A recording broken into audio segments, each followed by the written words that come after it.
பல பேர் தங்களுடைய ஜாதிகளை குறித்து பெருமையாக இருதயத்தில் வைத்துக் கொள்ளுகிறார், அல்லது சிலர் தாழ்மையாக வைத்துக் கொள்ளுகிறார்.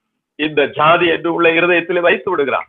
அதன் பிறகு அப்படி இருதயத்தை அடைத்துக் கொண்டு விட்டார்கள் என்றால் தேவன் அவர்களோடு பேச முடியாத அளவிற்கு அது அவருடைய உள்ளத்தை மந்தப்படுத்தி விடுகிறது.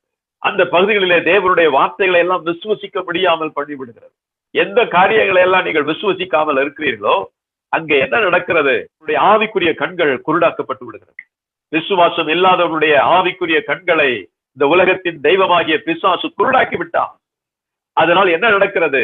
கடவுளுடைய மாட்சி பொருந்திய மகிமை விளங்கக்கூடிய இறை வார்த்தையினுடைய வெளிச்சத்தை அவர்கள் பார்க்க முடியவில்லை என்று அந்த வேதவசனம் சொல்லுகிறது. அவருடைய கண்கள் அந்த பகுதியில குருடாக்கப்பட்டதினாலே அதிலே வெளிப்படுகிற தேவ மகிமையை அவர்களால் பார்க்க முடிவதில்லை. ஒரு மந்த உள்ளத்தினராய் அவர்கள் மாறி போனார். ஆகையினால் அவர்கள் பார்த்தும் பார்க்காமல், கேட்டும் கேளாமலும், மனம் மாறாமலும் இருக்கிறார்.